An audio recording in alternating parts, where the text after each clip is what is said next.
Welcome, one and all. Welcome to Club Villa, ladies and gentlemen. Air horn. Doo, doo, doo, doo. We are here, guys. Welcome to episode one. Episode one, everybody. Episode one of NIGHTendo Weekly, as you saw in the intro. Beautiful, beautiful NIGHTendo. Oh, what a place to be on a Friday night, chilling with the villains. All fun and games up in this hole. So, we will have a blast today, guys. Let's get this started. What more can I say to begin? This is episode one of the of Club Villa's first podcast, Villa Gaming's first podcast, that we're gonna inaugurate. As you can tell by the title, it seems like we have a very specific podcast idea in mind. But honestly, the goal here is to have a blast. I will today be talking about more or less what to expect with the Villa Gaming podcast. So what to expect, we're going to call it the NIGHTendo Weekly podcast. What to expect moving forward with this podcast. And, knickknacks like that. You know what I mean? So sit back, relax, let me in your ear. And we will enjoy a fun ride, guys. Yeah, so to begin, here we are. NIGHTendo Weekly, week one. So our focus is for the NIGHTendo podcast, the NIGHTendo Weekly podcast, is going to be Nintendo, of course, and then other related topics to Club Villa, the community of Club Villa, such as things like Minecraft, Roblox, other third-party titles, I guess, etc., etc. From that point. Sorry if I yelled there. See, I need to practice this too because I'm not quite used to, this is gonna be a bit of a learning curve. It's not too difficult. We did a few pre-screenings and stuff, just trying to get used to, keeping noise going, I guess. And I'm a very visual guy. I think you guys have seen me on stream. For those of you who have, I feel like I wear a lot of my emotion on my sleeves, so I'm usually kind of sporadic and stuff. Lots of hand gestures, lots of eye contact and stuff like that. So I guess I just gotta learn how to keep the shit all in my voice, which I will definitely do for you guys. This is cool for me. I do like the idea of doing a podcast because, I guess for the longest I was trying to wrap my brain around. I want to stream, guys. Like I do. I love streaming, but you guys know I have been, working my ass off a good, I don't know, like 40 hours a day basically. And I just don't really find the time to stream. I would always like to stream ideally around 1. And I think I will do that from now on moving forward. I don't really see myself streaming at night unless something changes. Or anything like that. So 1 p.m. villain hour, as we call it, the villain hour. I always like to stream at that time, but it's just so few days that I can do that now, especially working, full-time employment and all that stuff. So I decided, hey, here's a unique idea, something no one's ever thought of. I don't know anyone who's doing this. Why don't we make a podcast, guys? As if there are any enough fucking podcasts in the world with people who think they know better than others. Fill the clickbaits. We're going to do all that. Yeah, not going to be any different. It's going to be the exact same as every other podcast you've ever heard. No, I'm just kidding. I definitely plan to make it as special, as unique to you guys as possible. You guys being in Club Villa, I do want to, give us topics to talk about the latest things that we'd very likely be talking about in the first place. And yeah, so let's just get started. So this podcast, to start, I don't have any plans on any, I guess you would call them guests quite yet.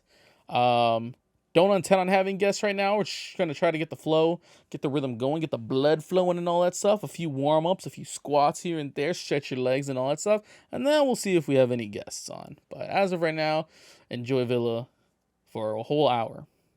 That's the goal. Yes, an hour. I guess it's the first time I really said that. But you've probably already seen the length of the playhead. Probably goes up to an hour. I hope. I don't know. We'll see how it goes by the end of this podcast.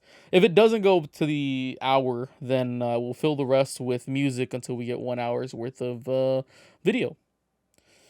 All right. So let's look at my watch now. Let's see how we're doing. Fuck. We're still 5 minutes in. We still have 55 minutes to go. All right. Well, I'm going to be honest with you guys. That I thought everything I just said right now would take an hour to say, so I don't really know what else to do for the rest of this show. I'm fucking done. I'm cooked. game over. No, I'm just fucking with you. I have a small itinerary for today, so we're gonna talk about a few things. Well, what better way to start a podcast, to be honest with you, than to explain, I guess, the mission of the podcast, which we just did, and explain exactly who we are, what we are, and who I am. Let's start with that last part there, who I am. So, as you guys know, my name is Villa. First name Villa, last name Villa. Now you fuckers actually know my real name, but I ain't gonna say that shit. But my name's Villa, and don't you dare fucking post it. My name's Villa, and you know, I have been streaming, content creating, let's say, for at least about 4 years. My first stream, and that was basically like the first thing I did under the pseudonym Villa Gaming. Was, I'd say, about March. I'm gonna say March 7th, somewhere around there, if I'm not mistaken, 2019. And I streamed, my very first stream, if I'm not mistaken, was Super Mario 64. I played it on actual N64 hardware. I had no idea how to emulate or anything at the time. And I don't know why I went with actual N64 hardware. I could have like fucking emulated on the Wii or something, or well, I guess that's really it. I mean, there's not a lot of places where Super Mario 64 was available at the time. But nope, I decided to play that shit on the original N64. Got that thing hooked up, sat in my bedroom and streamed that shit. And had, I think, like a fucking 5-hour podcast, I think, from like 5 to 10 with like a 10-minute break in between or something like that. And that was basically the first thing I did into this name. Way back in the day, I was doing, I guess, just practicing, like playing around with Sony Vegas and stuff. But, you know, just like any fucking teenager would, right? At the age of, like, I don't know, 11 through 14, maybe 13. That's around the time when I was, like, actually doing, like, you know, editing videos and stuff. Just doing, like, little things here and there for YouTube. Everything was filled with fucking copyright strikes, so there's no chance I could ever monetize that back in the day. And I had a humble, like 160 some fucking subs, YouTube subs at the time. All I did was YouTube. At the time, there was no Twitch. I think Justin TV was a thing at the time. And I had no idea how to set up my Pinnacle, like, I don't even remember the name of the fucking devices. It's Pinnacle Studio or something like that. I'll look it up right now. But it's basically this dumb, goofy capture device, dude.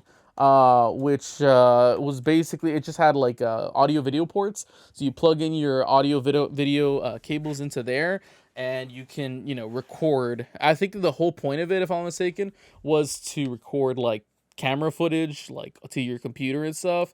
But that was like the alternative at the time. I don't know if everyone else did that too, to recording gameplay and stuff. And yeah, dude, I was so fucking misinformed at the time. Like, honestly, just completely misinformed on how to run a YouTube channel, any of that stuff. I mean, I was uploading, you know, I guess you could say catchy videos at the time. So I had the idea of like what I wanted to do. I had a clearer idea about what I wanted to record than I do now. So at the time, I definitely wanted to record things like Smash, fucking, I think Animal Crossing, Mario Strikers was like my bread and butter though. Mario Strikers Charged on the Wii, that was definitely my big focus. So honestly, my how can I say it? My ideas were very straightforward. I wanted to become a Mario Strikers YouTuber and stuff. My intro had like Breaking Benjamin music. I just had a bunch of clips, and it said Club Villa. No, not Club Villa. What the fuck am I saying? That's me now. And it said like my name at the time, which I'm not gonna tell y'all because I don't want y'all to fucking investigate that. And that was like my intro. You know, I made that real quick on, I think, Windows Movie Maker, if I'm not mistaken. I think I made that intro. No, I made that intro in Sony Vegas. And I guess the reason why I bring that up is because that's basically just like my first experience with content creation. So I literally spent hours on hours just kind of editing my videos and stuff, and doing nice little compilations, almost like, you know, montages, like COD montages and shit. Doing that, but like a goal compilation, like it's FIFA and shit, but it was just Mario Strikers. Mario Strikers Charged though, okay, not just basic Mario Strikers. Actually, I think I had like 2 videos of Mario Strikers basic. And I was a fucking beast, let me tell you guys, at Mario Strikers Charged on the Wii. Play me right fucking now and I'll still be a beast. I will slaughter. I mean, I probably shouldn't use that word, but I will fucking dominate you. I will win like 10-0, as you would say. every single time on your ass. I don't care what your experience is with this game. I was a goat with Wario, okay? Put me Wario, put me in with the defense is Boo, and put me in the midfield, Monty Mole and another Boo, and I'm fucking locked. I'm fucking probably shouldn't say that either. Fuck it, whatever. Cracked out. I'm cracked out. You know? By the way, we're cussing in this fucking podcast. We'll see what changes, but you know, it is what it is. I've already said fuck a few times. Such a lovely podcast, right? Nintendo podcast, and I'm dropping the F-bomb. Anyways. So that was me back in the day. I don't know how many of y'all actually know that. I feel like I talked about that so often, about my like YouTube uploading and stuff. I kind of stopped like towards the beginning of high school. I mean, I started getting into problems at school, and you know what? When I was getting into problems at school, that's when I was uploading a lot. So forget that. Once I started focusing on school, that's when I stopped. That's when I stopped kind of editing and stuff. Oh, once I kind of started getting like popular and shit, you know. I was a class clown growing up, so. But yeah, more background about me. So that's my experience with video editing and stuff, I guess. From there, let's see. I guess favorite console. I'm gonna go ahead and say my favorite console was probably the N64. I honestly have this debate with myself a lot of the times between N64 and GameCube. I mean, Switch is such an easy answer, you know. There's so much good shit on there, but I would say my comfort consoles are the Switch. Damn it, the N64, Nintendo 64, and the Nintendo GameCube. Those are definitely like my safe space. I don't know. I guess I just grew up on it. So I got my first Nintendo console when I was 4 years old, just about. And one day my dad came home from work. I remember that stuff. Came down 3rd Street or whatever. Made it back home. Dude's like, hey, yo, I got this for you. And it was my first console, 1999. And it was a fucking N64. I still remember that box very vividly. We had that box for a very long time. Absolutely, you know, the current modern day villas absolutely crushed that baby villa. Just tossed that fucking box. I don't think I did, but I should have never let it get tossed, you know? Like, I should have stood up for myself and be like, hey, Mom, it's going to be a fucking collectible one day. Don't you dare toss it, you know? But I didn't, and it's nowhere to be found. But anyways, I still have that original Nintendo 64, to be quite honest with you, and also, to be quite honest with you, it still fucking works. I can probably right now hook it up to my Elgato and stream it like with no problems at all, you know. It works perfectly. I think the only thing I had to replace at one point was a power cable, but it absolutely works perfectly. And that was my first console. It came with, I don't know if it came with it or that's what my dad bought at the time. I have no idea. But it came with Mario 64.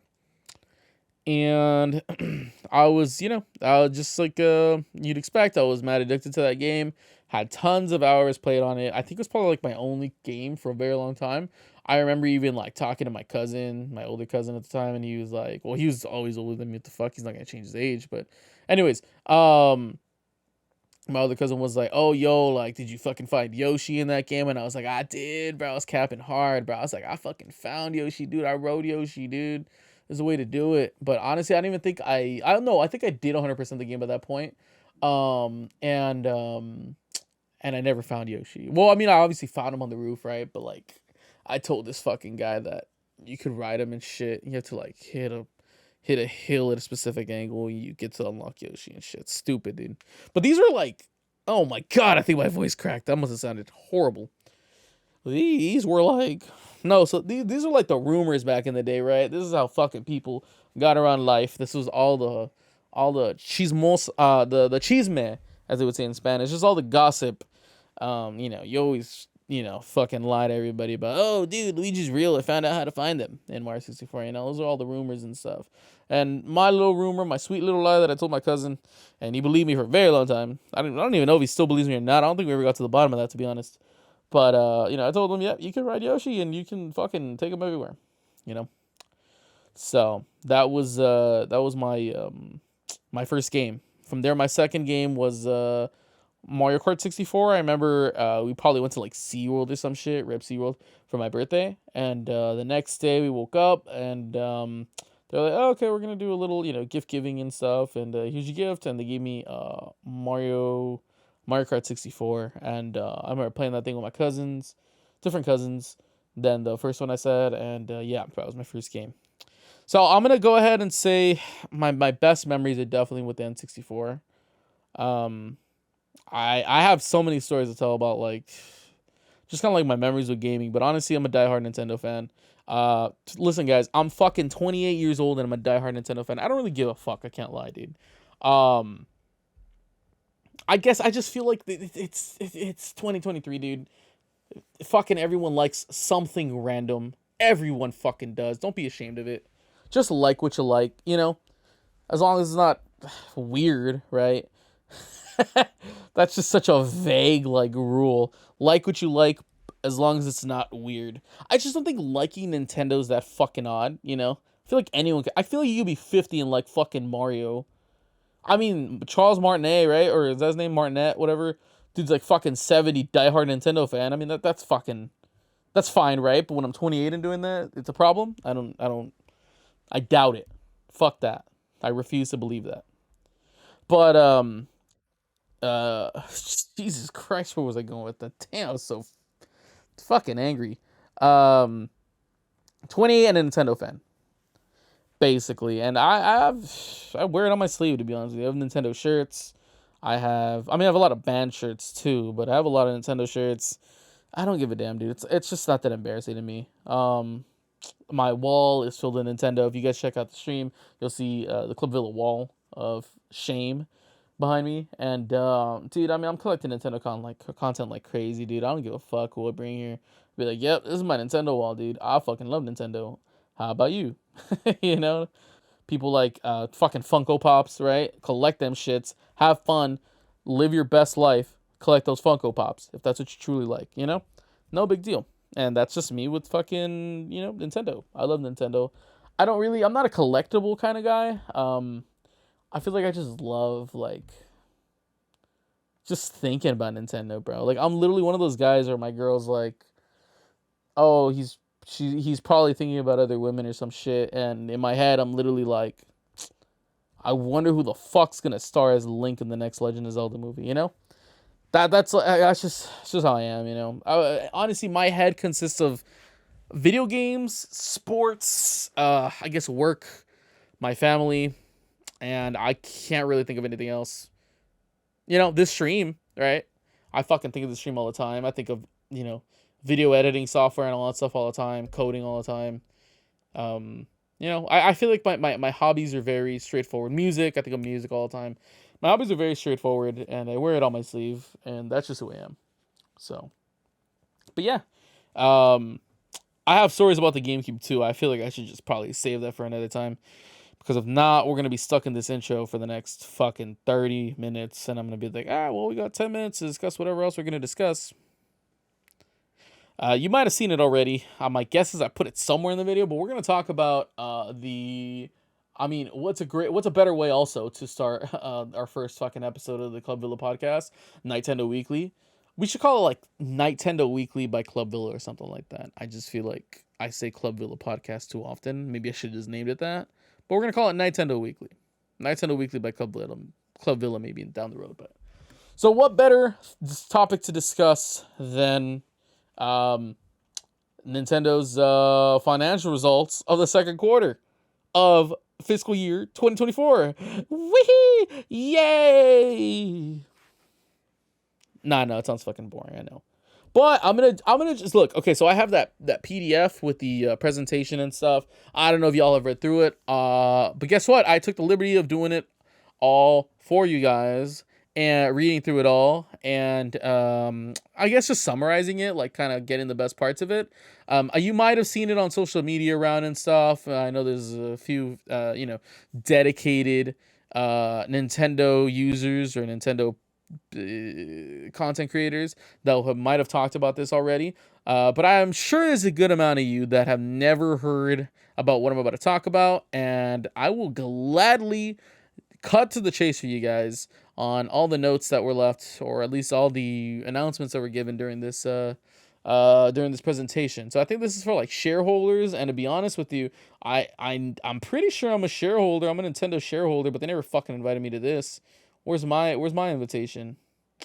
Let me see. Let me see how much stocks I own. I'm not gonna tell you how much like in value, but I'm gonna tell you how many shares of Nintendo I own. Let's see. I'm gonna find it right now. Nintendo. Oh god, dude. Dang, their day ended like shit. But looks like I have 3 shares of Nintendo. So suck on that. All right. Anyway, so I'm a shareholder, dude. I should have been invited to this. Actually, you know what? Let's just say I was invited to this, and this is what they gave me. My uncle works at Nintendo, guys. Anyway, so we're gonna start off with the first slide. By the way, this whole thing it has page numbers and stuff. It goes all the way down to page 63, and we're gonna go through this in the whole podcast, guys. It's gonna be so cool. So we're gonna start with page 1. After a word from our very first sponsor. Without further ado, guys, we have our very first sponsor for the NIGHTendo Weekly podcast, and I'm sure they will be very, very happy to be a part of this and be a part of history as the first ever NIGHTendo Weekly sponsor. And we're gonna go ahead and shout out wait, what the heck is this? Oh, here we go. I was like checking my notes. I was like, what the hell did I write, dog? Anyways, today's first sponsor, ladies and gentlemen, is going to go ahead and go to Supercart. Supercart on Roblox. Ladies and gentlemen, Supercart on Roblox is a game made by, or a server, I don't know how you call them, made by Poe, Bowser Dude, a bit of Gray, and a few others. Their ultimate goal is to make the ultimate copyright-free version of Mario Kart on Roblox with a lot of ambition, ultimate crossovers, and creative maps. Poe and gang had just showed me their version of a Pikmin map, which honestly I think is amazing. Looks like fun. And just think about it, guys. Imagine if Mario Kart actually had like Pikmin maps and all that stuff. Actually had like Donkey Kong maps. I mean, they kind of do, right? But like, I mean, more like in line with like DK64 or something, you know what I mean? Or something out of Tropical Freeze. You know, something you see in games. Kind of like how the Yoshi's Island was. That was an awesome crossover, but let's see more of that, okay? Let's see more of that on Super Kart, okay? So I applaud the work you guys are putting into that. Keep killing it with Supercart. You guys can join Supercart at any time. Go ahead and check out the beta at any time. It will be on Roblox, so check that out as soon as you can. Right now they have 3 maps, if I'm mistaken, that they've worked on. Tons of Easter eggs that they've worked on. It's an awesome experience. You can actually see some clips of Supercart on this channel, on the Villa Gaming channel. Some clips of us playing Supercart together. It's just kind of like going through the Easter eggs, racing of here and there and stuff. And just remember also, they are new creators for Roblox, so they're starting up and making a real good map. So just support them. These guys are awesome. Definitely support them. If you don't, they'll be held to pay. Anyways, and then last thing we're gonna do before we I definitely do want to do this before I say anything else. Before you even mention the Nintendo quarterly results, I would like to give a huge thanks to the Villa Gaming community. And that community consists of, Discord, YouTube, Twitter, formerly Twitter, Instagram, TikTok, things like that. Twitch, of course, being the biggest. You guys have been amazing, and it's really awesome to have you. I'm about to get corny and get the tissues ready to cry and all that stuff. It's not gonna be that emotional. But we've had a fantastic 4 years together, guys, just as I mentioned. And I can't wait to see where the next 4 years go, honestly, guys. I remember where we started, and I remember where we're at now. And whether, you would call it like a huge progress or not, I'm just really happy to be where we're at right now. And I think we're in a great position to have a lot of fun. I think it's the most important part of this community. I would like to just give a few shout outs. I'm going to shout out as many people as I can who have helped me through this adventure. Help me get through this and, just have a blast with Club Villa, guys. First of all, we're going to start with the gatekeepers, including Yaya, including Yaya, definitely, including Gray, Josh, Starman, or Star Dalim, Dalim, Am I pronouncing that right? You're Starman to me, sorry. Bowser Dude, and then of course Ouija and Rigby, who y'all are here in spirit. I know y'all are here in spirit. But those are my gatekeepers, man. You guys are awesome. Keep gatekeeping this community. I don't know. Gatekeepers now sounds kind of weird because I feel like the gatekeep term like is kind of taking its own little demon now, you know. But then I'd like to also give a shout out to some very fucking awesome community members. Sorry if anyone's mom heard that last part. But I would like to give a huge shout out to people like Poe, Emerald, and in no particular order, of course, just from the list I made, and I want to make sure you guys are all shouted out. Poe, Emerald, Parafox, Angel, Lodi, Bamf, Vampire, Steven, of course, Steven, Adrian, Shrine Time, Grain Gamer, Lucky Titan, Shogoth, Wolfie, Ghost Hunter, Boxer Boy, Two Turnt, Mira, Uwu, Butterfingers, Ray Team Strategy, Sam, Holofa, Matty Ice, Commander, thank you so much, Redbind, and I mean countless others. I'm certain at this moment I've definitely missed a lot of you guys. But honestly, just know you guys are all in my heart.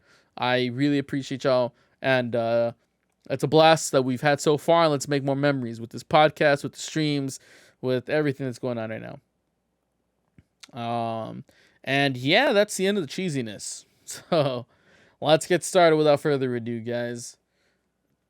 All right, so look in here. We got the second quarter financial results and corporate management policy briefing for the fiscal year ending in March 2024. All right, so you guys should know that the very first thing that happened in this fiscal year, very important to note, is that the Super Mario Bros. Movie came out. I think the fiscal year started for them on April 1st and April 8th. I need to get that date, man. I guessed it last time when I was kind of test running this, and I never looked it up. So I think it released April 8th in theaters here. Nope, I'm way off. April 5th. Okay, April 5th in theaters in the US. This is the very first thing that happened in Q1. So you know these slides are going to be very heavily focused on the Mario Brothers movie and just everything that's happened since. I mean, there's been a lot that's happened since, which has just been really crazy. But we'll go ahead and kind of consolidate all of this for you. So we have some financial highlights. You can't see the metrics, but you should just know all of them are basically plus in percentages. Their percentages, or not their percentages, but their value is measured in yen, in billions of yen, and they're all positive in terms of percentage. So increases from the last fiscal year, or increases from the fiscal year quarter 1 and quarter 2, comparing it to fiscal year quarter 1 and quarter 2 of this year, last year's to this year's. So it's been huge gains. Oh, and by the way, you guys should know, in terms of stocks, business, all that stuff, I am basically the very last person who's, qualified to disclose this kind of information and elaborate exactly what all these notes mean for Nintendo as a company in the business perspective. Very, very unqualified to do this. So that being said, here we go. So, first they're talking about, kind of like their growth and all that stuff. They looks like they're attributing a lot of their growth on some very, very positive impacts. So they're the highest positive impacts that they had in this last fiscal year, or this current fiscal year that just passed, is Legend of Zelda Tears of the Kingdom and the Super Mario Bros. Movie. Those are their highest grossing IPs, I guess, of this time period. And honestly, they've had an incredible growth. Their growth was very dynamic this year because they have a lot of just different IPs and different ways to reach consumers now. I mean, for the longest, as long as I was growing up, they were reaching consumers through video games, and a bit of merch, But that was kind of it. They didn't even like licensing merch and stuff, or the licensed merch looked like shit, and then the ones that were sold like bootleg or whatever, they looked like shit too. But now they're really committing to making quality Nintendo content, just like we are. But yeah, so I mean, they attributed a lot of their growth to the video game platform.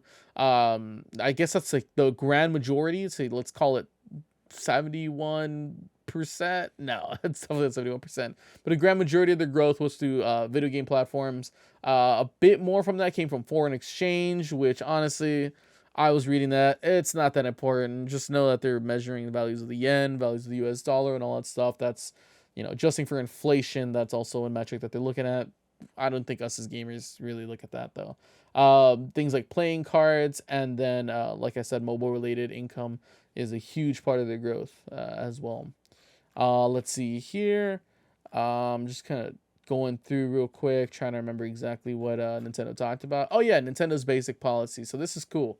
Nintendo's basic strategy, which I actually really do like. They talk about Nintendo's DNA, which is almost like a company promise. If any of y'all have worked in any kind of like retail store or fast food restaurant or any of that stuff, or any job really, you know your company has a promise. They have a goal to their consumers. They have a goal to their customers, their constituents, you can say.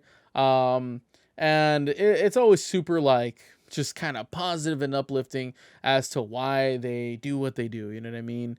I worked at a movie theater once, and their goal was to entice guests with an engaging experience. You know what I mean? With movie theaters that are clean, facilities that are clean, service that's quick, front and friendly, things like that. You know, so just as an example, this is Nintendo's DNA, and they say their mantra, you can say, is to continue to deliver Nintendo's unique, intuitive play for all. Whee! Super, guys. That's so cool. I love it. But yeah, that's their mantra and that's their whole focus. Oh, one thing I forgot to mention. I don't know if you can hear my nose. Like right now I'm trying to like inhale and stuff. If you hear me cough, I'm so sorry. I'll try to cut that out as much as I can in the post PA. But I've been sick for like a fucking month, dude. Like no COVID, none of that shit, right? But like I just had this cough, dude. I feel great. I literally feel great, dude. I'm in the best fucking shape of my life. But I can't stop coughing. Don't know why. I just cough so much. I couldn't stop. It's been like that for like a month, and now I feel like I kind of got over that hump. So we're chilling now. Now I think our cough's gone away and shit. But again, I apologize. I know it's not a nice thing to hear in a podcast, so I will try to limit that as much as I can.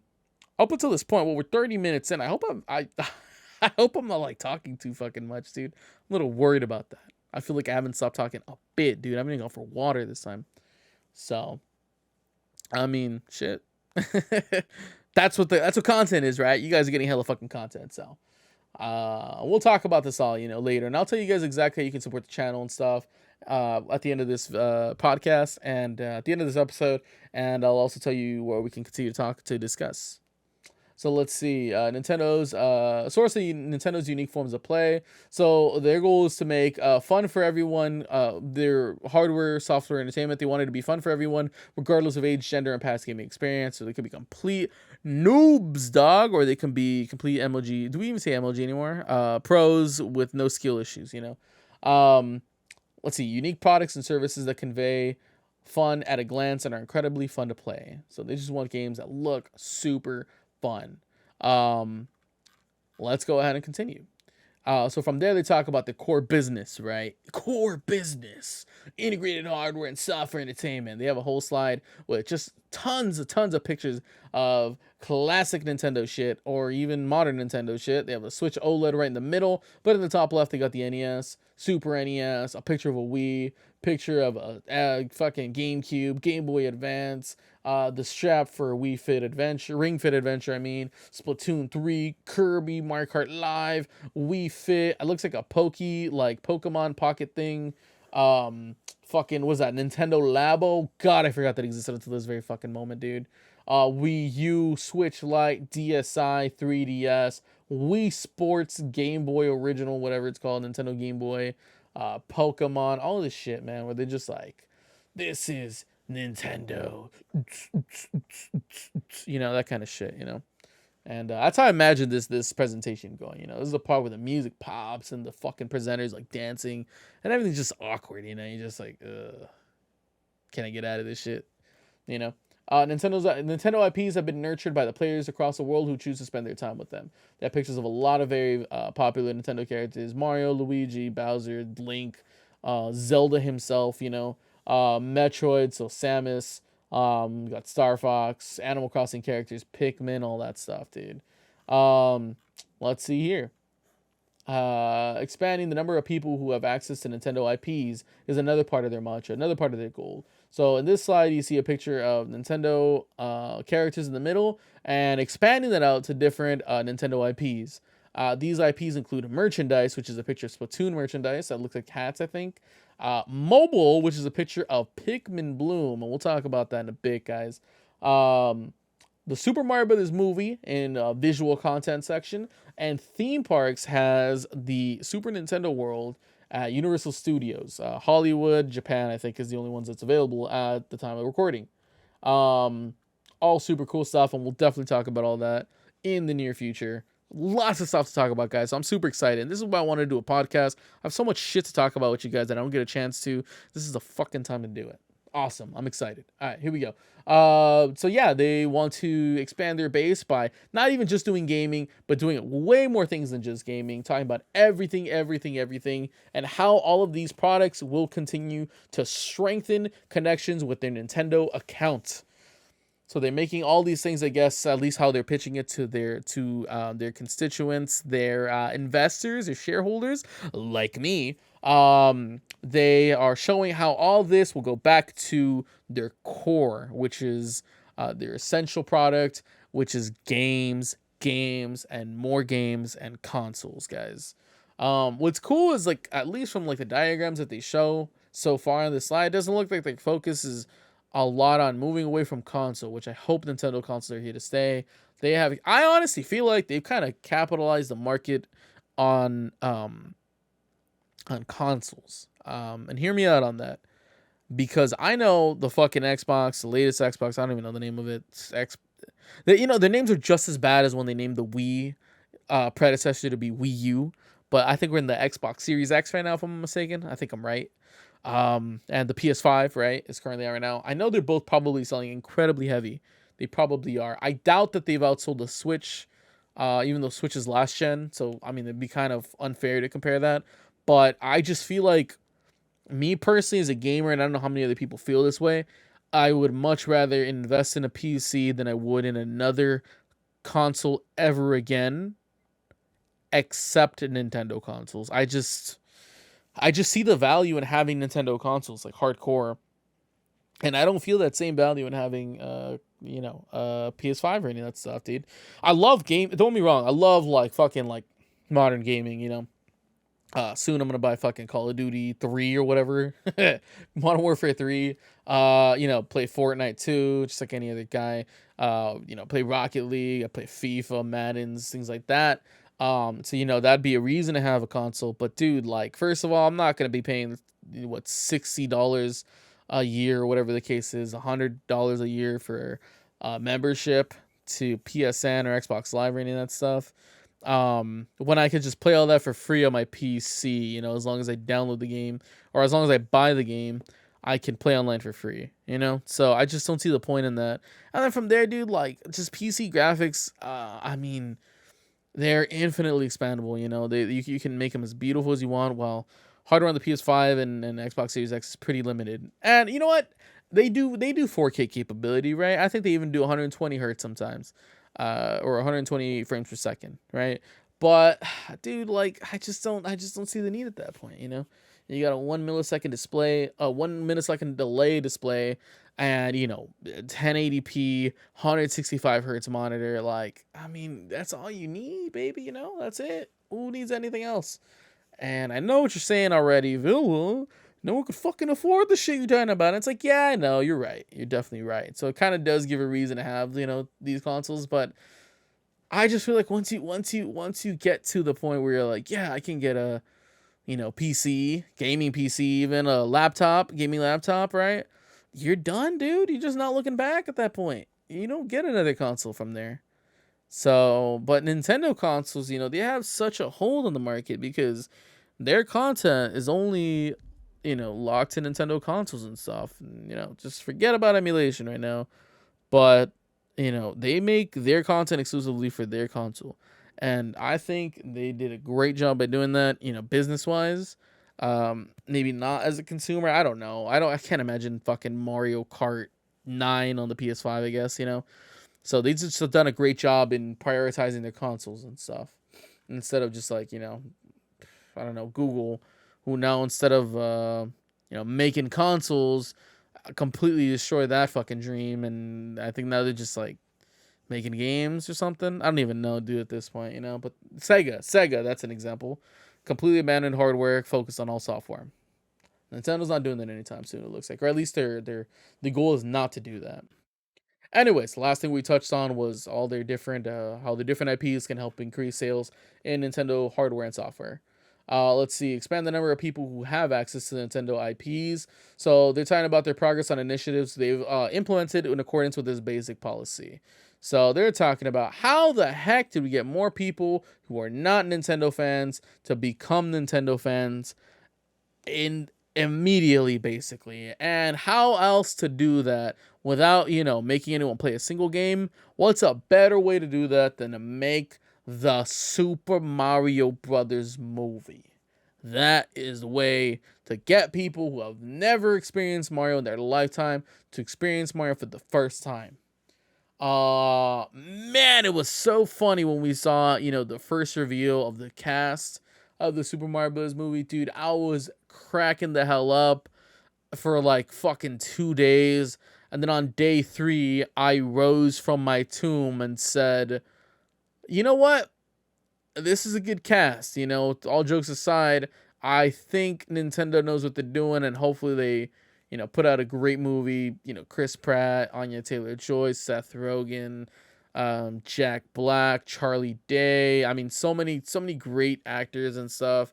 So it's like I think they'll make a good movie at the very least. And honestly, I think they blew my expectation. That movie was such a blast. I think I saw that movie in theaters 3 times, twice in regular like 2D, and once in 4DX 3D, which is a fucking blast, dude. That was great. I went with Yaya, and we had darn good time, except some like, I don't know, seniors were next to us just fucking talking about how cool 4DX is the whole time. Like, yeah, I know it's cool, dude. I'm right next to you. I'm trying to experience how cool this is, but you keep talking. Movie theaters, right? But anyways, and by the way, that was also our first 4DX movie, so great first movie to experience in 4DX, and we saw it in 3D too, with the 4DX experience, so that was awesome. Let's see here, and we'll talk about the Super Mario Bros. Movie more in the future. In fact, you know what? I do want to have a somewhat dedicated episode of Super Mario Bros. Movie, so we could just talk a little bit more about like our experiences with it and stuff, and what I experienced and what our takes and all that stuff. We'll talk about it in the future for sure. But Nintendo was deeply involved in the production of this movie, including participating in financing, and the fact that our representative director and fellow Shigeru Miyamoto co-produced the movie with Chris Meledandri of Illumination. Minions, dude. We love the Minions here. Minions twerking up in this room right now. Hell yeah. Yeah, sorry about that, guys. I hope your moms aren't listening to this, or your dads, or anything like that. But this podcast is already a mess. Cardinal sin number 1. I'm going to activate your Siri and make you send a horrible text to your ex. Nah, we're not doing that here. We're not going to do that.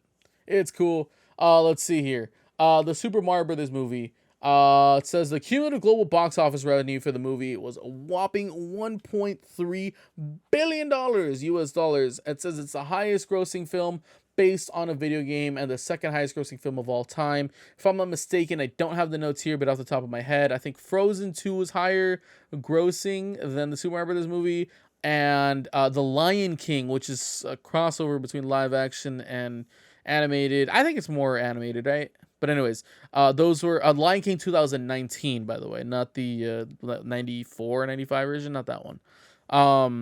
The 2019 version. So those are the highest grossing animated films of all time. And number 3 is actually Super Mario Bros. Movie. It says your second highest, but it's not. It's the third highest.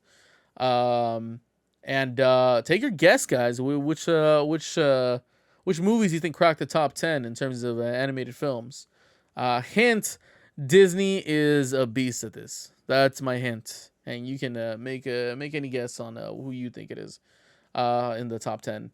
So let's see. It says seen in theaters by 169.84 million people, seen by an audience across a broad range of ages, both with and without gaming experience. So it was honestly, you guys remember how huge a moment it was to have Mario on the big screen. That was honestly phenomenal.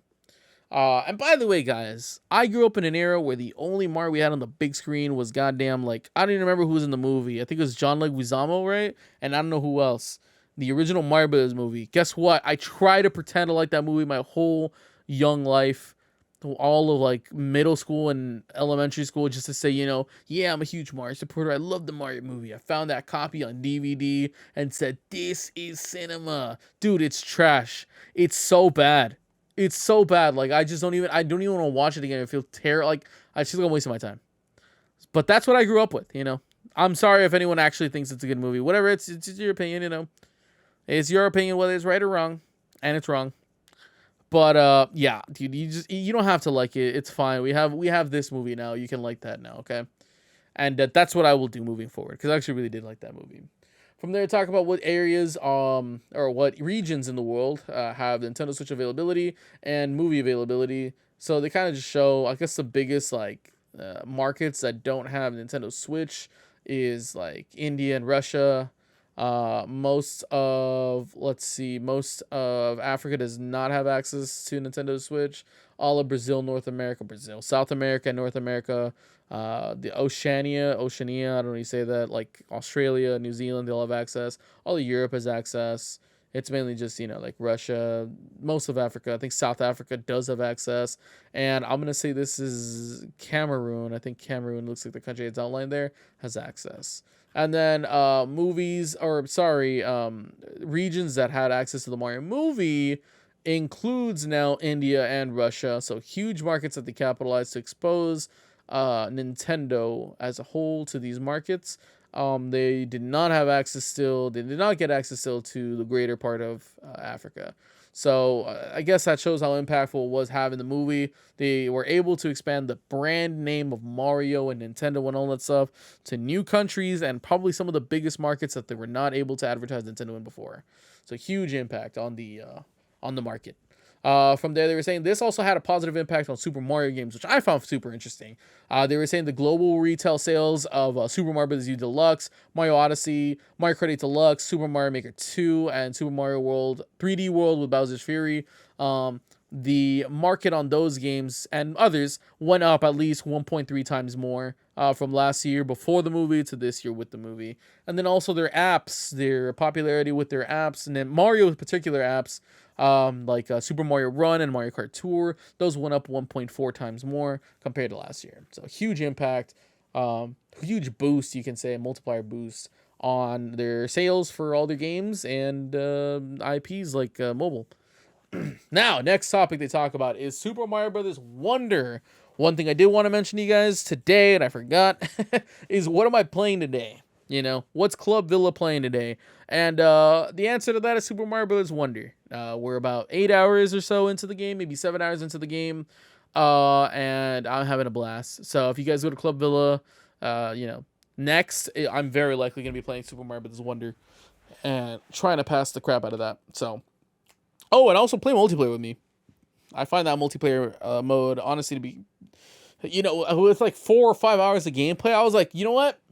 I like this instead of like full-blown 4 players playing the same map. It feels too congested, This is actually a great idea to kind of have others in the background, not making too much of an impact, just a little tiny boost, which is fine, dude. I'm not a fucking MLG player who needs no help and no speedrun, no TAS, and 1 life, and no... What is it, like green monster, whatever, dude. I don't really care, dude. I'm just trying to have fun with this game, and y'all help me have fun, so that's good.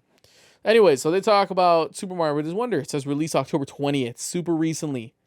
The time that this recording comes out, it'll have been, more or less 3 weeks since that game came out, maybe 4. But they did really good in their first 2 weeks. They sold 4.3 million units, which is the biggest release for a Super Mario title ever. Now, they did leave an asterisk to say that they did start recording this kind of data from the Wii and DS sales and onwards. So you can make do with that however you may. But remember, the games we're talking about before that is Super Mario Brothers, Super Mario 64, Super Mario Sunshine, Super Mario World. They were some pretty big games, but I don't feel like they even reach, the impact of something like Super Mario Galaxy or something, Super Mario Odyssey, Those games, I think, had a much more bigger impact on Mario than the older games that I mentioned. But Super Mario Bros. Wonder apparently takes the cake. It is the fastest selling 2D Mario game, or not even 2D Mario game. I'm sorry, Mario game, in their recent history. So that's super cool. Let's see. The title provides a surprising new 2D Mario experience, and we believe that this, in conjunction with the global excitement from the Super Mario Bros. Movie, resulted in this large sales volume. This kind of reminds me of work, honestly, when I was like in management and stuff. Trying to put together like what did you do to cause this growth and stuff, and I feel like that's basically what they talked about. They also mentioned that Super Mario Bros. Wonder is the first entirely new side-scrolling Super Mario adventure in the last 11 years. That's super sick, dude. From there, they also talked about how many more new Super Mario-related titles are slated to release on the Nintendo Switch, guys. And these titles are humongous, dude. They have pictures. We'll go from left to right, starting with Super Mario RPG. That comes out real soon. I'm probably going to cop that day 1, maybe even day 0. Princess Peach Showtime. I don't even know when that's coming out, but that's definitely going to be super exciting. Luigi's Mansion 2, for some reason they're calling it, even though it's, used to be Luigi's Mansion, or formerly known as Luigi's Mansion Dark Moon. They gave it the European title, Luigi's Mansion 2. It's fine, because Luigi's Mansion 3 is called that, just 3. There's no other, subtitle to it. And I think they just want to keep things consistent, so I think they just stuck with Luigi's Mansion 2. From there, talking about Mario vs. Donkey Kong, which I thought was a whole new entry in the Mario vs. Donkey Kong series. It's not. Turns out it's the very first game, just remastered as well. So we got 3 remasters we're talking about here, at the very least. 1 new IP here, 1 new title in Princess Peach, but we got a remaster for Mario RPG, remaster for Luigi's Mansion 2 in HD, remaster for Mario vs. Donkey Kong. And guess what's next, guys? The biggest remaster in Nintendo history. Paper Mario, the 1,000-Year Door, guys. I am so ridiculously hyped about that. We will definitely cover that in the future, about how hyped I was when I saw that Nintendo Direct. Oh my fucking gosh. That's just, honestly, to me, one of the biggest things that could ever happen in Nintendo history. What a mind-blowing announcement. But yeah, so those are their 5 Nintendo IPs that they said that they're planning on using to capitalize on the hype of the Super Mario Bros. Movie. And I think it's a great idea, and all these titles are phenomenal titles. What more can you do, guys, when you're here like, yo, guys, we just broke the market with Mario. How can we continue to expand on that market? Okay, release new games. All right, cool. We have ideas for games? It's like, nah, not really. But, so then how are we going to do this? Oh, I have an idea. Here's something we fucking never do. Let's remaster some of the fucking games. Why make new stories when you have great old stories that a lot of these people haven't heard? And it's like, damn, that's a good idea. So that's exactly, in my opinion, why they're doing a lot of remasters, way more than you'd expect, to be honest, or than you're used to, than you're comfortable with from Nintendo. Because before that, they would literally be like, here's fucking Super Mario 64. We up-resed it like 2x scale. Do what the fuck you want with it, And it's like, damn, bitch, like, dude, at least remaster that shit, And I now that I'm saying all this, I feel like Mario 64 is in the books at some point, guys. Has to be. They're gonna remaster that game at some point. They have to, dude. Especially I think when Mario 2 the movie comes out, fucking they're gonna release Mario 64 remaster. I just see it, dude. And on the new console. I just see it. Anyways, from there, they talk about, which I think is kind of bizarre, to be honest with you. They kind of talk about this right after Super Mario, which to me tells me that they think this is one of their biggest IPs, which to me is out of left field, or whatever the term is, because I love this franchise, but I did not think that it was that big of a focus for Nintendo. So I'm really happy to see that. Next, we talk about Pikmin, guys, and we see a slide with the new Pikmin logo that they made, the P with the flower in the middle. And they talk more about their focus around Pikmin. So this slide says, so far we focused on the excitement about Super Mario, particularly as it ties into the movie, but now I'd like to talk about Pikmin as an example of how we expand the number of people who have access to Nintendo IP. So this is their best example of how they can expand the knowledge of Pikmin and bring that back into their consoles. So first they show a slide with all the Pikmin things they've done prior to Pikmin Bloom, let's say. So Pikmin, the original box art for Pikmin on the GameCube, Pikmin 2 on the GameCube, Pikmin 3 on the Wii U, and Pikmin 4 on the Nintendo Switch. And then it has like some thumbnails for that Pikmin, like little animated shorts that they made or whatever. The first Pikmin game was released on Nintendo GameCube in 2001. It was followed by Pikmin 2 and Pikmin 3, which makes a lot of sense, right? And before the release of Pikmin 4 this year, a series of Pikmin short movies was created and released. Together, these 3 videos have been viewed over 440 million times around the world, which is honestly not that crazy. But I mean, I guess they're expanding their reach is the whole point, right? In addition, guys, the best game to ever be made by Nintendo, the absolute giant Leviathan of all, the all-knowing game of the year made by Nintendo, Pikmin Bloom, ladies and gentlemen.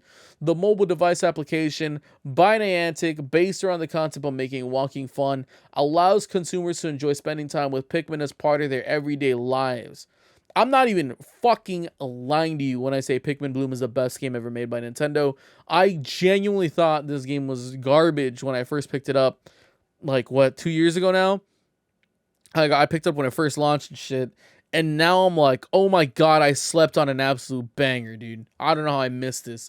But this game is just beautiful. I love Pikmin Bloom. You guys should pick it up if you ever get a chance. And if you do, use my creator code so I can get some free fucking free planners. And I think they're like the special planners too, so they grow faster. So yeah, let me know if you guys are actually interested and I'll give you my fucking code. Support the channel. Support the channel. Anyways, let's see. Dude, I lost track, bro. I got so fucking happy there. We were able to increase awareness of Pikmin through continuing unique initiatives like the inclusion of Pikmin Easter eggs in the Super Nintendo World of Universal Studios and in the Super Mario Bros. Movie. Now, I wish I'd done research on this, but y'all need to fucking tell me where they came out in the Super Mario Bros. Movie. I don't remember that even once. Fucking tell me where they came out. I never heard of this. This is the first time I've ever seen this mentioned. Which kind of sucks. They're like, oh, dude, the fucking new initiative of, expanding her reach of Pikmin. Putting it in a movie where you didn't fucking see him. You never saw him. He's behind a leaf. Behind some fucking leaf in the background. How the fuck is that a shout out to Pikmin? No one saw it. But, watch. This isn't uploading. I'm going to be like, dude, it was like right in front of your face. And you had to fucking zoom in times 10 to see that shit. No, I don't believe y'all. But anyways, the Pikmin Easter eggs in the Super Mario and Super Nintendo World. Yeah, I'm always making it a point to point that out every single fucking time I go to Nintendo World. I'm a huge Pikmin fan, so I have to, dude. I have to be that guy that's like roaming around, and I'm like, oh, look, it's Pikmin. And I knew exactly where to look and point. Like, I fucking found it for the first time. I'm sorry. I'm obsessed with Pikmin. I love Pikmin. Pikmin is, by the way, one of my favorite IPs. I hope you guys caught on. But we'll talk more about my favorite IPs and stuff in future episodes. All right. So anyways, back to this. Fostering interest in Pikmin. It's talking about what they did to foster interest. So what they did is remake Pikmin 1 and 2 on the Switch. They made Pikmin Garden. They made things like, some short quizzes and in-train video screens in Japan. Creating a portal on the official Nintendo website to deepen the understanding of Pikmin characters and their worlds, and basically making sure that every single Pikmin game was available to download on Nintendo Switch. It's a huge push on Pikmin, guys. I love the idea that they're trying to make Pikmin their next biggest IP, because I genuinely think it will be, guys. 2027, Pikmin, the first movie, it's going to be fucking marvelous and a beautiful, beautiful movie starring Chris Pratt as Red Pikmin. Let's see. So official Pikmin merchandise. They also have like sick ass merchandise that they're showing on screen. Some terrarium, some keychains, a little Ochi, like, I don't know, just like a pillow, like a plush. I don't know. But, they're just saying like, we're making like fun little merchandise so you can advertise Pikmin more. And then next, just like they talked about with Super Mario Bros. Wonder, they talked about Pikmin 4's growth or their sales. So released in July, and as of October 31st, 2023, they sold 2.5 million units, which is not that crazy. How much did we say Super Mario Brothers Wonder did? Let's see. Super Mario Brothers Wonder did 4.3 million units, which is okay. So that is not that bad. 4.3 million units in 2 weeks versus 2.5 million units since July, which sounds like a huge, kind of influx or like discrepancy, but it does say that it is the biggest global cumulative sell-through in the Pikmin series. Pikmin 4 outsold our biggest launch in the series across all regions. It outsold every single Pikmin game, basically. You should know that, which is absolutely insane. Super cool. Nintendo's IP initiative, they have mobile. So they have support for Pikmin. I don't know, I said mobile so loud, by the way. They have support, sorry about that. They have support for Pikmin Bloom, Mario Kart Tour, Animal Crossing. God, I can't even remember this name, dude. I love Animal Crossing, by the way. Another one of my favorite IPs, but I for the life of me cannot think of the name. Oh, got it. The life of me can think of the name of this game, and it's Animal Crossing Pocket Camp. I forgot. I think this is like, oh man, oh geez, I might be wrong on this, but a Fire Emblem game, right? A Fire Emblem, you know, app or whatever. I don't know, dude. And Mario Brothers. Oh no, Super Mario Run. By the way, speaking of apps, isn't it weird that, like, I don't know if you guys have iPhones, but like the only widgets and shit you can download for the Nintendo Switch Online, they're all Pikmin related. There's like 9 of them. Pikmin, I'm sorry, Splatoon related, and there's like 9 of them. It's like, I don't know, get alerts for Splat Central or something, like just random shit.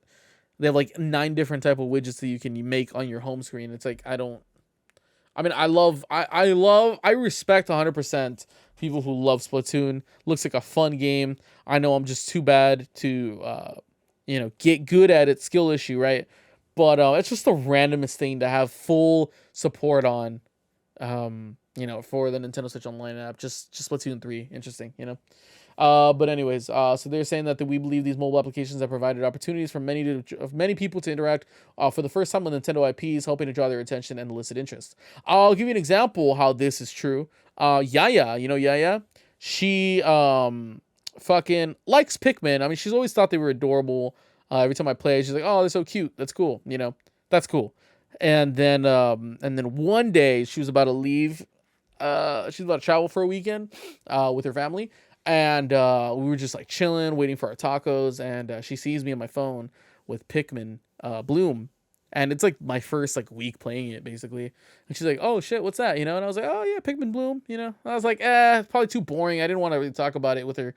And mind you, she's a gamer for sure, but she's not like a hardcore gamer. She's not like worried about her skill level. She just likes having fun on games. She'll play party games. She'll play, just games that she can pass the time on and have fun with.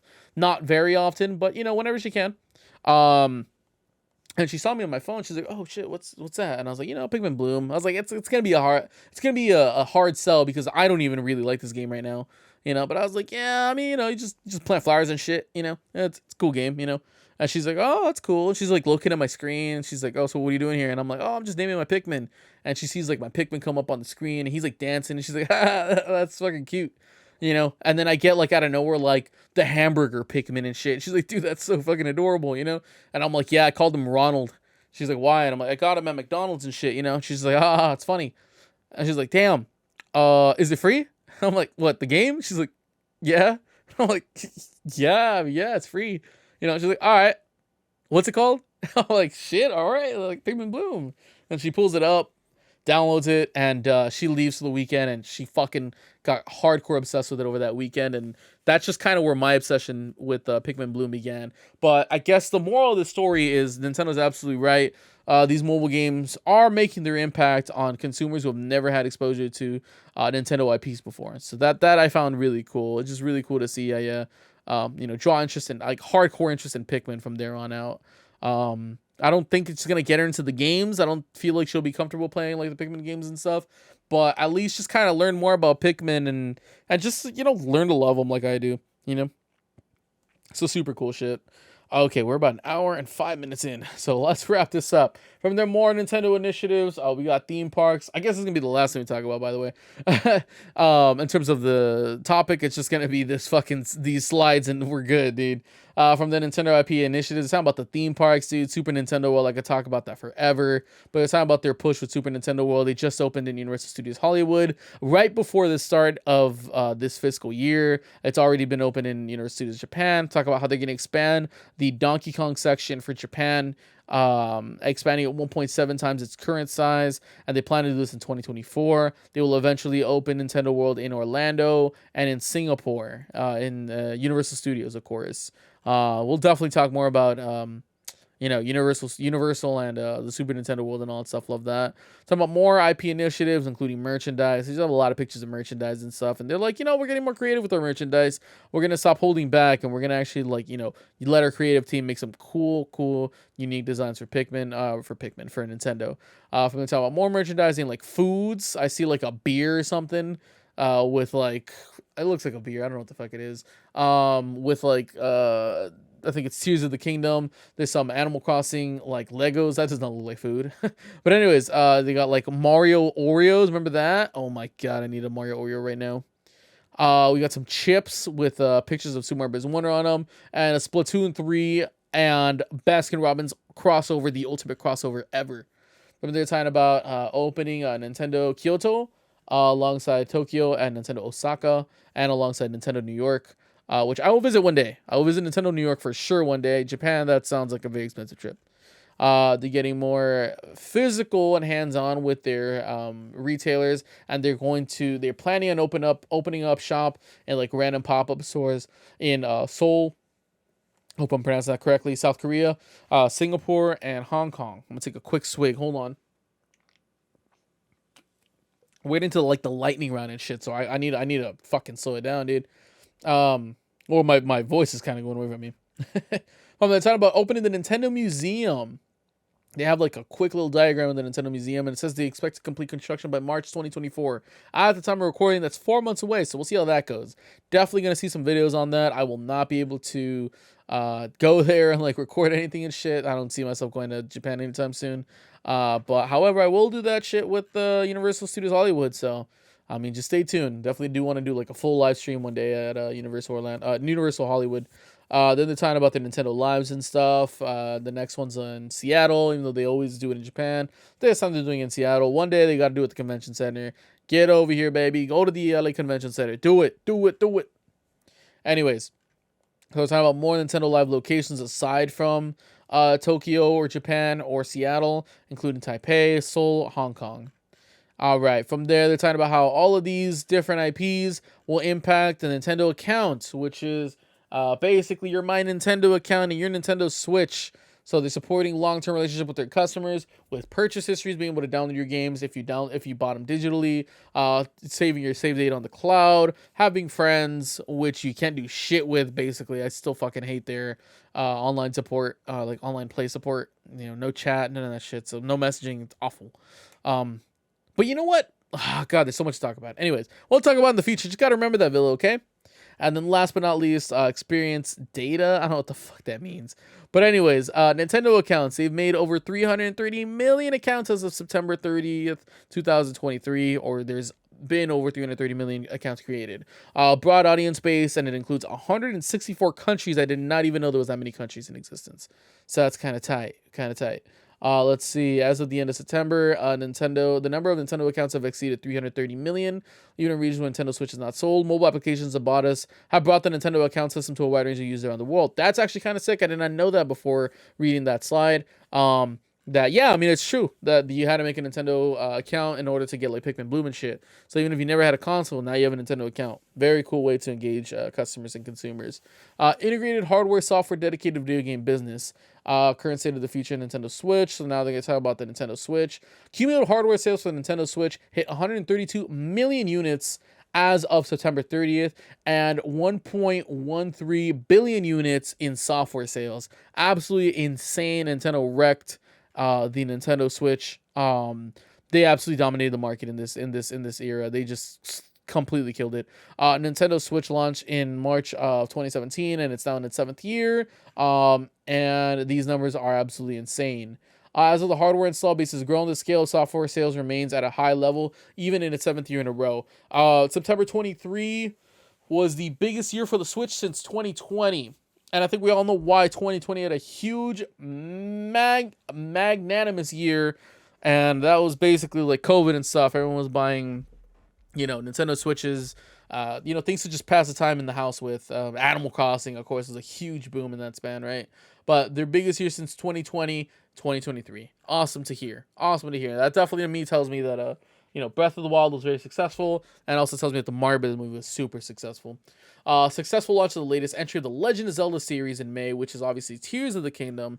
Absolutely brilliant launch. It sold 17.6 million units as of September 30th, 2023. That's significantly less than Super Mario Brothers Wonder, because it sold that much in a much longer period of time, and Mario Brothers sold way more in a shorter period of time. But Zelda's obviously the second biggest IP and like title, and dude, they're selling super well. Positive reviews are spread by players around the world. It's basically game of the year at this point, and it proves to be the catalyst for highlighting the presence of Nintendo Switch. Global cumulative sell through of this title has exceeded 17.6 million units as of the end of September. So that's just basically what we said. And the strong reaction from players not only increased the title's visibility, but also helped reaffirm the strength of Nintendo Switch even in its 7th year. Absolutely boosted Nintendo Switch by a long shot. The Nintendo Switch, I guess Legend of Zelda series had incredible growth on the Nintendo Switch. For example, Breath of the Wild and Tears of the Kingdom are some of the highest grossing Zelda games of all time. Next highest grossing Zelda game was Twilight Princess, and it beats it by a wide margin. At least Tears of the Kingdom does. And everything seems to have had incredible success in the Nintendo Switch as well, by the way, which we will talk about in a minute. The Legend of Zelda series has grown into a series with many enduring fans across all regions, accompanied by significant growth in sales.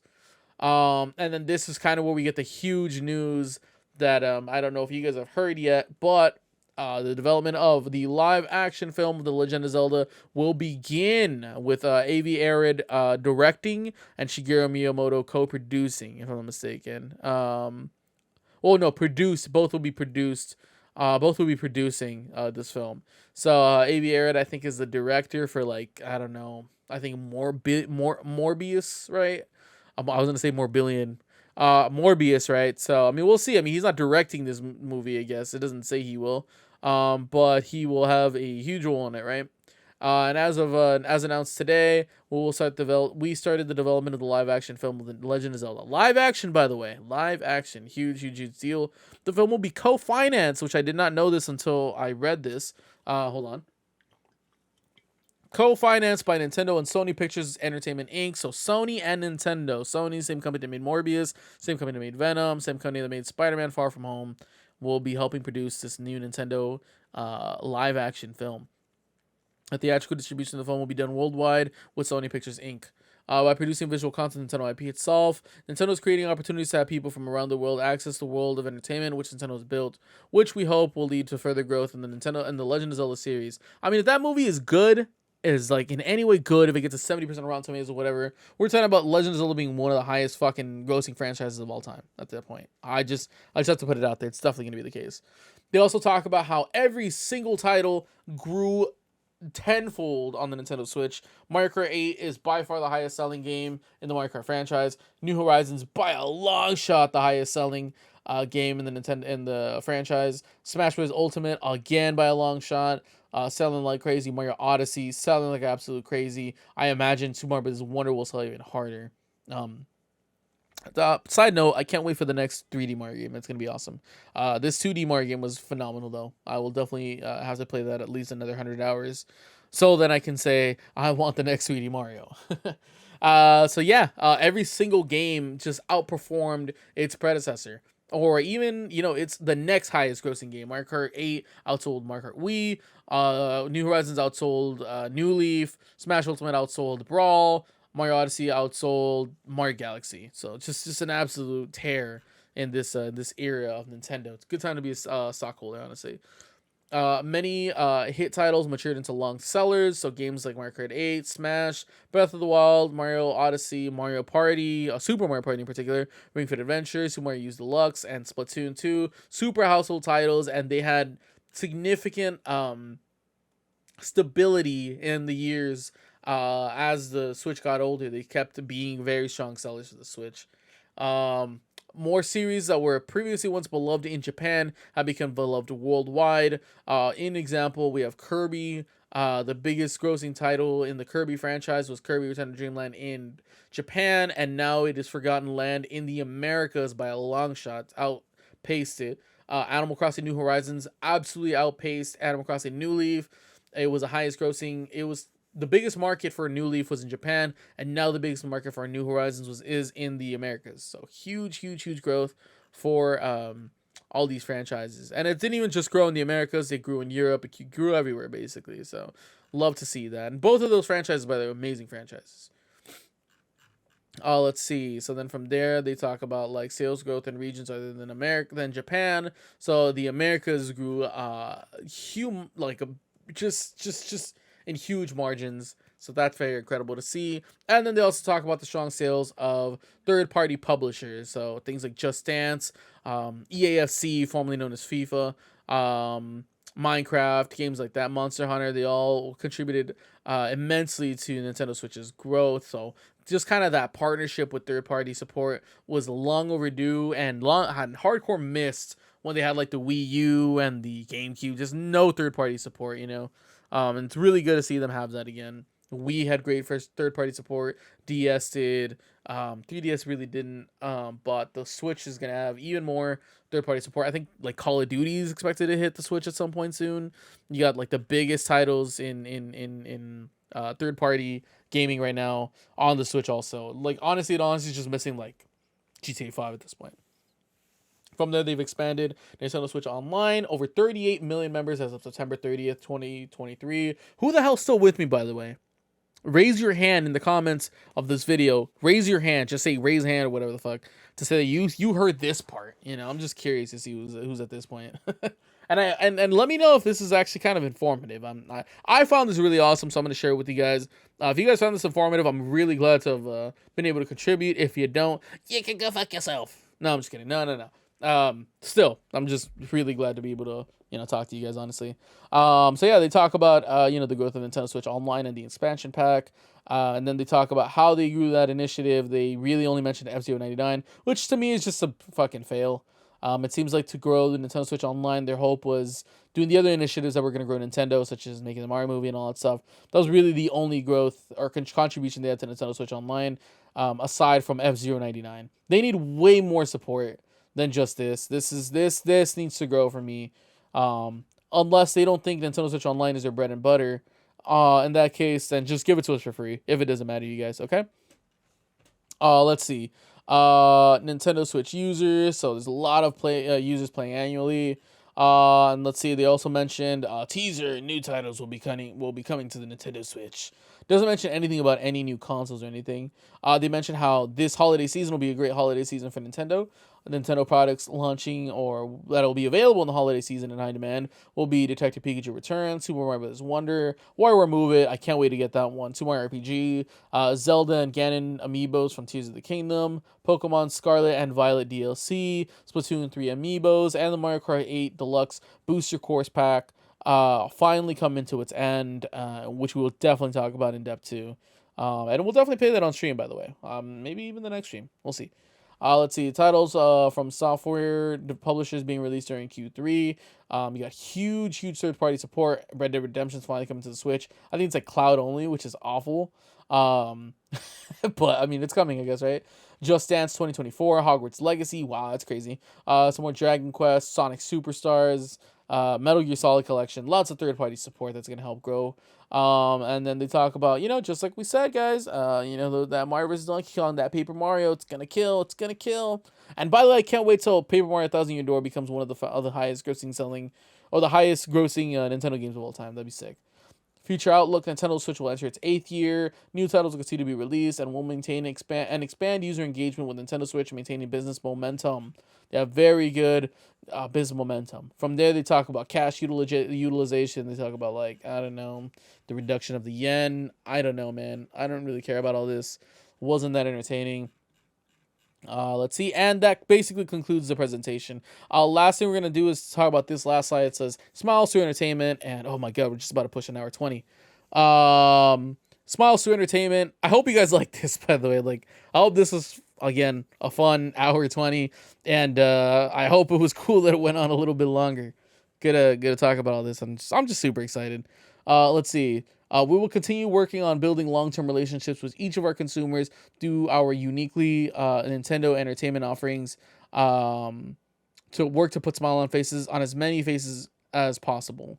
And that basically concludes their presentation, and we end with the Nintendo logo in red. So, that being said, what did we learn? We learned about the Legend of Zelda movie that's coming. We learned about Nintendo Switch's hardware sales, 132 million Switches sold, if I'm not mistaken. Like billions and the billions, I don't remember how many, but of software. Pikmin 4 is the highest grossing game in the series, combining all the other Pikmin 1, 2, and 3. Mario movie was an absolute success and had a huge boost in this fiscal year for Nintendo. Super Mario Bros. Wonder, lots of growth, and they expect it to grow even more. I'm actually excited to see where Super Mario Bros. Wonder is in the end of the next fiscal year. It's very exciting to see in Q3 and Q4. I'm very excited to see what they do. Q3 and Q4 would be like, I don't know, I think October to March. October to March sounds about right. So we'll see how they do in those months. That'll be very fun to see. And that just about wraps it up, guys. So thank you so much, guys. We went through the whole first episode of Club Villa's newest podcast, NIGHTendo Weekly. I hope you guys like that intro, by the way. Kind of a fun little intro. Hope it's not copyright. Well, I'm going to leave you with a few things. So ways to support this channel. There's definitely plenty of ways. You can definitely watch the stream. I am at least streaming once a week, more or less. I try to obviously stream as often as I can, and that's kind of the highest I can do right now with my job. I may skip a week or two, sometimes two, depending on what's going on that week. But more or less, I like to keep my schedule at least once a week. The Villain Hour, which is 1 p.m. Pacific time. So definitely follow us on Twitch. Subscribe to us on Twitch too. We have awesome badges, awesome emojis, awesome perks for subscribers. The biggest place to talk to the community would be Twitch and Discord. We're on Discord, of course. Just ask us for a link and we'll definitely get you an invite to our official Discord. Very excited to see you guys there. For the Discord members, guys, if you guys check in Discord, you're going to see a tab for NIGHTendo Weekly. Yep, NIGHTendo Weekly, that one tab I made like a year ago. Goes to show how long I've been planning this podcast. Go ahead and click on that, and this is where we can discuss things about NIGHTendo Weekly. On there, guys, I would like for you to just let me know your thoughts on the first episode, what you would like to see, how did I do? I mean, just fucking roast me if you want to, honestly. I need some feedback. I just need any feedback. So let me know how you felt. Was this episode too long? It probably was too long, to be honest. I get the feeling you guys didn't say that. I get it. I'll try to do better in keeping it short. Just let me know what other topics you guys want to see too, even. More than happy to talk about anything that has to do with Club Villa. But of course, my topics I like to say on Nintendo. So just let me know what you guys are thinking. And then for you, YouTube, I would like to leave you with one last note. And I'm just very curious to find out. We'll discuss it on the next episode. What to you are your top 5 games in Nintendo? What are your top 5 Nintendo games? My top 5 is going to be very hard to pick, and I'll discuss my top 5 on the next episode. But honestly, dude, I don't even know where to begin. So just give me your best top 5 that you can think of Nintendo games. No third-party IPs. I'm just curious about your Nintendo games right now. We'll talk about third-party IPs later, of course. And Among Us 3 is not a Nintendo game, by the way. So put your hand down. And that's basically it, guys. So I will be seeing you on the next one. Talk to me in the Discord, of course. Join me in the villain chats. Just talk, have fun, and then we can continue discourse on NIGHTendo Weekly in the NIGHTendo Weekly chats. Thank you guys so much. Stay safe, stay healthy, stay villainous, and I will see you guys on the next podcast and the next stream. Take care, guys.